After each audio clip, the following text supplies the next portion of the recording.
Critical Mass for February 4th, 2016. 3 days till Super Bowl 50.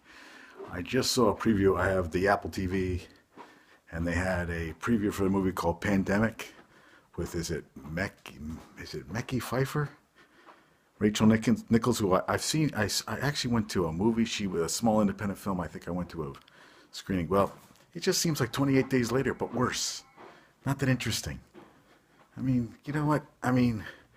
I just saw what they're making some. Oh, I'm blanking on a play, but I just saw a play that they're making a musical. My parents are going to see a Bronx Tale that Robert De Niro is directing that they made it to a musical. So I'm like, can we get some new stuff? Knight Rider's being rebooted.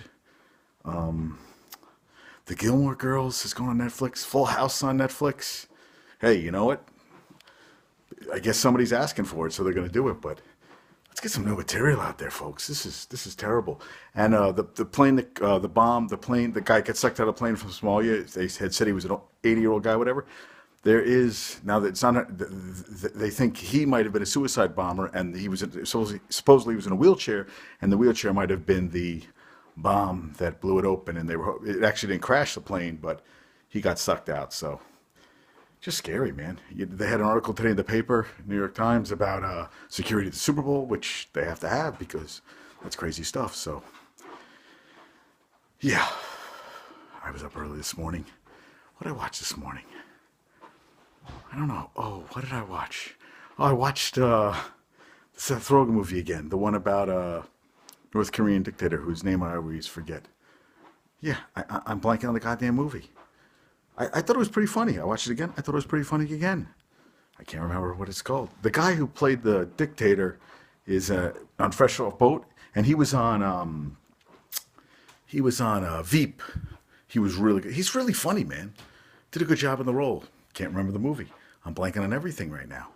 I started watching Hot Fuzz. Couldn't really get into it, so I decided to look at a couple trailers, but nothing really good on. 3 days of Super Bowl. That's kind of good. Up way too early. That's the story of my life. But I was going to run outside today, and it was freaking raining, and now they said we're going to get like 1 to 3 inches tonight of snow. The shit's melting finally, and we're going to get more snow. Fantastic. This is all good stuff. I love it. I love it.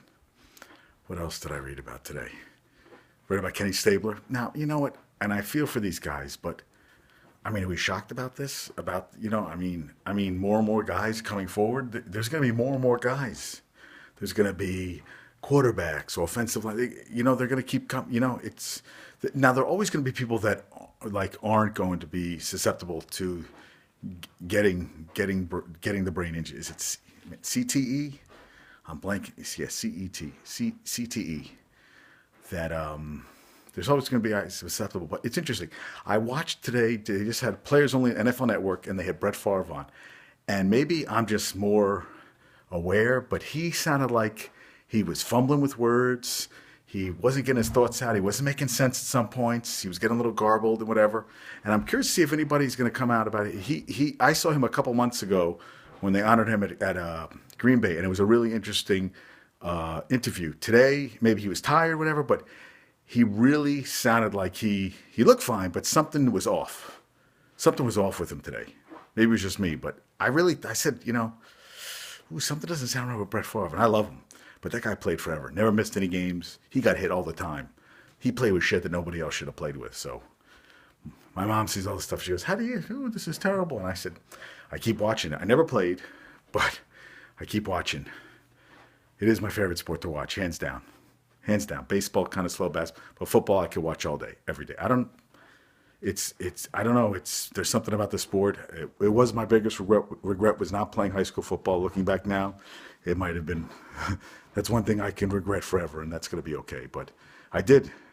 I actually got into Miami, the U, and I wanted to go there, and I wanted to try out. I wanted to work special teams. I just wanted to be kickoff, which is, those guys are very susceptible to head injuries. So, but I was very interested in playing football at Miami. I didn't go.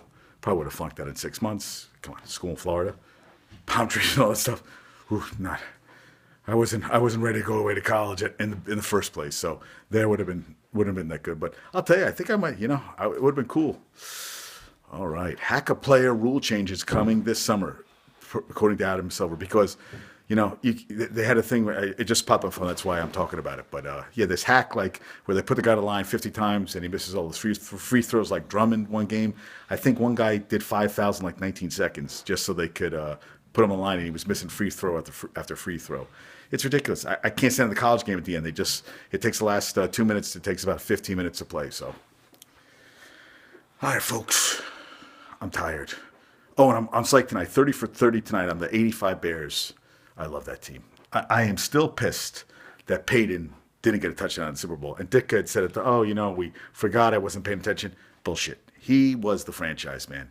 He was the franchise. He got them there when they were the lowest. He was always consistent and he never got that. That always bothered me, and it bothered him too, that game. But man, that pissed me off. Fridge got one. Nah, he should have got one. So, all right, I said my piece. All right, have a good night. Peace out. Peace out.